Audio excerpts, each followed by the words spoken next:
ശുചിത്വ കേരളം സുന്ദര Keralam green Kerala express നിങ്ങൾക്കായി അവതരിപ്പിക്കുന്നത് ശുചിത്വ മിഷൻ. എന്റെ കേരളം മാലിന്യമുക്തം.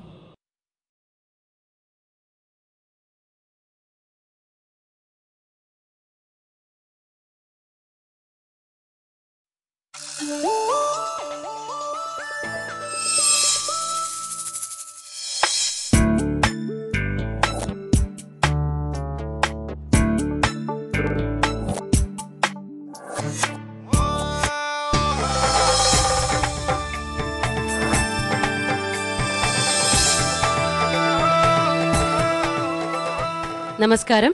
ഗ്രീൻ കേരള എക്സ്പ്രസിലേക്ക് എല്ലാ പ്രേക്ഷകർക്കും സ്വാഗതം.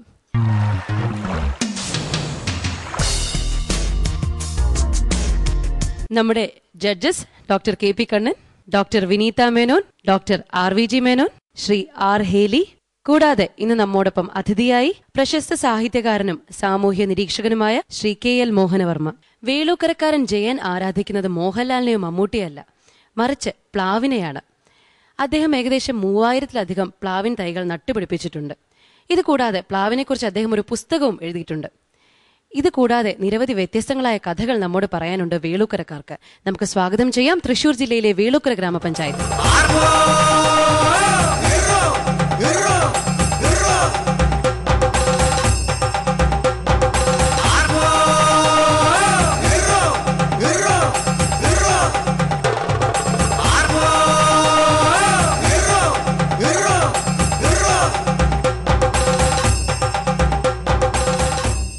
വേളൂക്കരയിൽ നിന്ന് ഇന്ന് നമ്മോടൊപ്പം ഉള്ളത് panchayat president Shrimati Sheeba Narayanan, vice president Shri TS Sajeevan master, chairman Shri KM Mathew, member Shrimati Sathyabhama Unnikrishnan, member Shrimati Lija Shaji.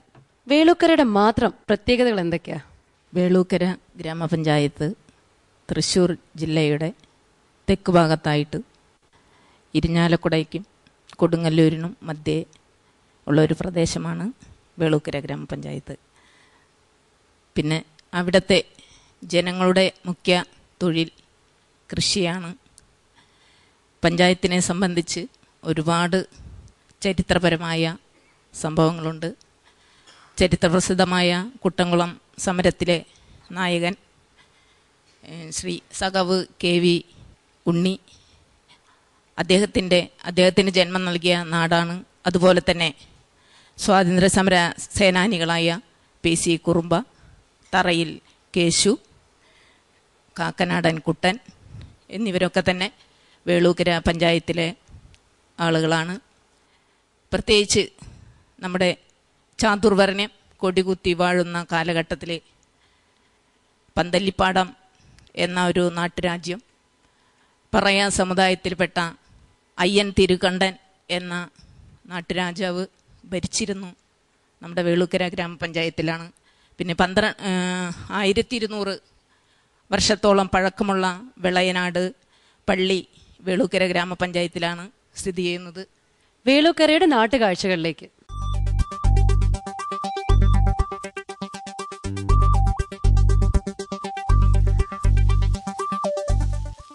ഇത് വേളൂക്കരയിലെ കുടുപ്പുള്ളി മനയുടെ പറമ്പാണ്. ഇവിടെ കണ്ടാൽ ഭീകരന്മാരെ പോലിരിക്കുന്ന കുറെ അതിഥികൾ വന്ന് താമസം തുടങ്ങിയിട്ട് കാലം കുറയായി.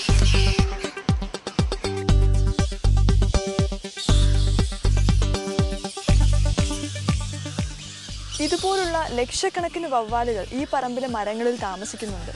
കണ്ടാൽ ഭീകരന്മാരെ പോലിരിക്കുന്നെങ്കിലും ഇവിടുത്തുകാർക്ക് ഇവർ പ്രിയപ്പെട്ടവരാണ്.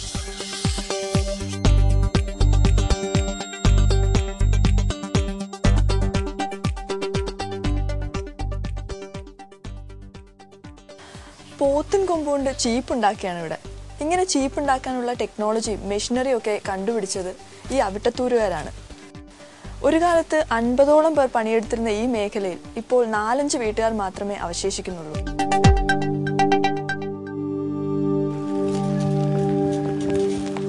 ഇനി നമുക്കൊരു വേളൂക്കരക്കാരനെ പരിചയപ്പെടാം. പ്ലാവ് ജയെന്നാണ് ഇദ്ദേഹത്തെ എല്ലാവരും വിളിക്കുക. ഇദ്ദേഹത്തിൻ്റെ പ്രധാന പണി എന്താ വെച്ചാൽ വഴിയരികിലും പുറമ്പോക്കിലും കാണുന്ന എല്ലായിടത്തും പ്ലാവ് നടലാണ്. പ്ലാവ് നടുക മാത്രമല്ല, പ്ലാവിനെ കുറിച്ച് ഇദ്ദേഹത്തെ ഒരു പുസ്തകം എഴുതിയിട്ടുണ്ട്. പ്ലാവിനെ കുറിച്ച് രണ്ടാമത്തെ ഒരു പുസ്തകത്തിന്റെ അവസാന മിനുക്ക് പണിയിലാണ് ഇദ്ദേഹം. ചേട്ടാ, ഇതുവരെ എത്ര പ്ലാവുകൾ നട്ടിട്ടുണ്ട്? കുട്ടിക്കാലം മുതൽ ഞാൻ തുടങ്ങിയതാണ് ഈ പ്ലാവ് നടല്. ഇപ്പോൾ ഏകദേശം ഒരു 6200-200-നടുത്ത് പ്ലാവുകൾ ഞാൻ നട്ടിട്ടുണ്ട്, പ്ലാവും തൈകൾ. അത് പലതും വളർന്ന് വലുതായിട്ടുമുണ്ട്. ഇത്രയേറെ വൃക്ഷങ്ങളുണ്ട്, എന്താ പ്ലാവുകളോട് ഇത്ര കമ്പം തോന്നാൻ കാരണം? പ്ലാവുകളോട് ഒരു അടുപ്പം തോന്നാൻ കാരണം എൻ്റെ കുട്ടിക്കാലത്തെ എൻ്റെ കുടുംബത്തിലെ കൊടിയ ദാരിദ്ര്യമായിരുന്നു. അന്ന് ഈ ചക്ക തിന്ന് പല ദിവസങ്ങളിലും വിശപ്പടക്കിയതായിട്ട് എനിക്ക് ഇന്നും നല്ല ഓർമ്മയിൽ വരുന്നുണ്ട്. അപ്പോൾ ആ ഒരു സ്നേഹത്തിൻ്റെ ഭാഗമായിട്ട്, അത് തന്നെയല്ല എൻ്റെ വീട്ടിലുള്ള ജീവനുള്ള എല്ലാത്തിനെയും തീറ്റിപ്പോറ്റിയിരുന്നത് ഈ പ്ലാവായിരുന്നു. അന്ന് ധാരാളം ആടുകൾ ഉണ്ടായിരുന്നു. ആടുകൾക്ക് വേണ്ട ഇലകൾ വെട്ടിക്കൊടുത്തിരുന്നത് ഞാനായിരുന്നു. അങ്ങനെയൊക്കെയാണ് ഈ പ്ലാവിനോട് കുട്ടിക്കാലത്ത് തന്നെ ഒരടുപ്പം തോന്നാനുള്ള കാരണം. ഇത് വിത്തെടുക്കാൻ വേണ്ടി ജയന്തേട്ടൻ എവിടെ നിന്ന് കൊണ്ടുവന്ന തേങ്ങാച്ചക്കയാണ്. സുസ്ഥിര വികസനത്തിനായി വേളൂക്കര മുന്നോട്ട് വയ്ക്കുന്ന പദ്ധതികൾ എന്തൊക്കെയാണ്? വേളൂക്കരയുടെ വികസന പദ്ധതികൾ, അതിൽ മുഖ്യമായിട്ട് വരുന്നത് നമ്മൾ കുടിവെള്ള പദ്ധതിയാണ്. നമ്മുടെ പഞ്ചായത്തിലെ എല്ലാ പ്രദേശത്തും കുടുംബങ്ങൾക്ക് വെള്ളം കിട്ടുന്ന വിധത്തിൽ കുടിവെള്ള പദ്ധതി രൂപീകരിച്ച് വെള്ളം എത്തിക്കുന്ന ഒരു പ്രവൃത്തി നമുക്ക് ചെയ്യാനായിട്ട് കഴിഞ്ഞിട്ടുണ്ട്. പിന്നെ ജനകീയാസൂത്രണ പദ്ധതി നിലവിൽ വന്ന കാലം മുതലേ ഷോർട്ട് ഹോളില്ലാതെ പഞ്ചായത്തിന് കിട്ടുന്ന മുഴുവൻ പദ്ധതി വിഹിതവും ചെലവഴിക്കാനായിട്ട് പഞ്ചായത്തിന് കഴിഞ്ഞിട്ടുണ്ട്. അത് 2004 മുതൽ 100% ഫണ്ട് ചെലവഴിക്കാനായിട്ട് പഞ്ചായത്തിന് കഴിഞ്ഞിട്ടുണ്ട്. ഈ പദ്ധതികളെക്കുറിച്ച് കൂടുതൽ അറിയണ്ടേ? ഇവരുടെ വികസന കാഴ്ചകൾ കണ്ടിട്ട് നമുക്ക് മടങ്ങിയെത്താം. വേനൽക്കാലത്ത് പല പ്രദേശങ്ങളിലും അനുഭവപ്പെട്ടിരുന്ന രൂക്ഷമായ കുടിവെള്ളക്ഷാമം പരിഹരിക്കുന്നതിനു വേണ്ടിയായിരുന്നു വേളൂക്കര പഞ്ചായത്ത് സമ്പൂർണ്ണ സ്വാശ്രയ ശുദ്ധജല വിതരണ പദ്ധതി ആരംഭിക്കുന്നത്. ജില്ലാ പഞ്ചായത്തിന്റെ സഹകരണത്തോടെ 10 വർഷം മുമ്പാണ് ഈ കുടിവെള്ള പദ്ധതികൾ ആരംഭിക്കുന്നത്. അയ്യപ്പൻകാവ് കുടിവെള്ള പദ്ധതിയുടെ കുഴൽക്കിണറാണിത്. ഇവിടെ നിന്നും ഈ പ്രദേശത്ത് സ്ഥാപിച്ചിട്ടുള്ള 60 പൊതു ടാപ്പുകളിലേക്കും 22ഓളം ഹൗസ് കണക്ഷനുകളിലേക്കും വെള്ളം നേരിട്ട് പമ്പ് ചെയ്യുന്നുണ്ട്. 3 കിലോമീറ്റർ ചുറ്റളവിലുള്ള ഏകദേശം 500ഓളം കുടുംബങ്ങളാണ് ഈ പദ്ധതിയുടെ ഉപഭോക്താക്കൾ. ചേച്ചി, ഇവിടെ ഏതൊക്കെ സമയത്ത് വെള്ളം വരുന്നത്? 7 മണിക്ക് വെള്ളം വിടും. 7 മണിക്ക് വെള്ളം വിട്ട് കഴിഞ്ഞാൽ 11 മണി വരെ വെള്ളം ഉണ്ടാവും. അത് കറണ്ട് പോയി കഴിഞ്ഞാൽ വെള്ളം കുറയും. പിന്നെ 3:30 തൊട്ട് വെള്ളം വിട്ട് കഴിഞ്ഞാൽ 6:45-7 മണി വരെ വെള്ളം ഉണ്ടാവും. കുഴൽ കിണറുകളിൽ നിന്ന് മാത്രമല്ല, കിണറുകളിൽ നിന്നും കുളങ്ങളിൽ നിന്നും ജലവിതരണ പദ്ധതികൾ ആരംഭിച്ചു. 8, 9, 10 വാർഡുകളിലെ കുടിവെള്ള പദ്ധതിക്ക് വെള്ളം പമ്പ് ചെയ്യുന്ന കുളമാണിത്. ഇവിടുന്ന് കടുപ്പശ്ശേരി കോളനിയിൽ സ്ഥാപിച്ചിരിക്കുന്ന ടാങ്കിലേക്കാണ് വെള്ളം പമ്പ് ചെയ്യുന്നത്. അവിടുന്ന് 400ഓളം കുടുംബങ്ങൾക്ക് 44ഓളം പൊതു ടാപ്പുകളിലൂടെ കുടിവെള്ളം വിതരണം ചെയ്യുന്നു. ഐക്കരക്കുന്ന് ശുദ്ധജല വിതരണ പദ്ധതിയുടെ കുഴൽക്കിണറാണിത്. ഈ പദ്ധതിക്ക് ഒരു പ്രത്യേകതയുണ്ട്. ഇത് ജനങ്ങളുടെ സംഭാവന കൊണ്ട് തീർത്തതാണ്. ഈ പദ്ധതിയെക്കുറിച്ചുള്ള കൂടുതൽ ഡീറ്റെയിൽസ് നമുക്ക് ശശിയേട്ടനോട് ചോദിച്ചറിയാം. ഈ ഐക്കരക്കുന്ന് പ്രദേശത്ത് നിലവിലൊരു ബോർവെൽ ഉണ്ടായിരുന്നു. പക്ഷേ അതുകൊണ്ട് മാത്രം ഈ പ്രദേശത്തെ ജനങ്ങൾക്ക് ശുദ്ധജലം എത്തിക്കാൻ കഴിഞ്ഞിരുന്നില്ല. ആ അവസരത്തിലാണ് രാജീവ് ഗാന്ധി കുടിവെള്ള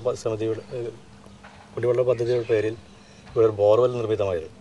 ആ ബോർവെല്ലിൽ ജനങ്ങളാൽ ഫണ്ട് സ്വരൂപിച്ച് മോട്ടറും പമ്പ് ഹൗസും നിർമ്മിക്കാമെന്നും പഞ്ചായത്തിനോട് അഭ്യർത്ഥിക്കേണ്ടായി. അതിൻ്റെ അടിസ്ഥാനത്തിൽ പഞ്ചായത്ത് അതിലേക്ക് വരുന്ന കറണ്ട് കണക്ഷൻ്റെ ആവശ്യങ്ങൾക്കൊക്കെ തന്നെ പഞ്ചായത്തിൻ്റെ ഒരു വിഹിതം തരുകയും ഏകദേശം 1 ലക്ഷം രൂപയോളം ചെലവ് ചെയ്ത് ഈ പദ്ധതി പൂർത്തീകരിക്കും നല്ല രീതിയിൽ ഈ പ്രദേശത്തെ ജനങ്ങൾക്ക് ശുദ്ധജലം എത്തിക്കാൻ സാധിക്കുന്നുണ്ട്.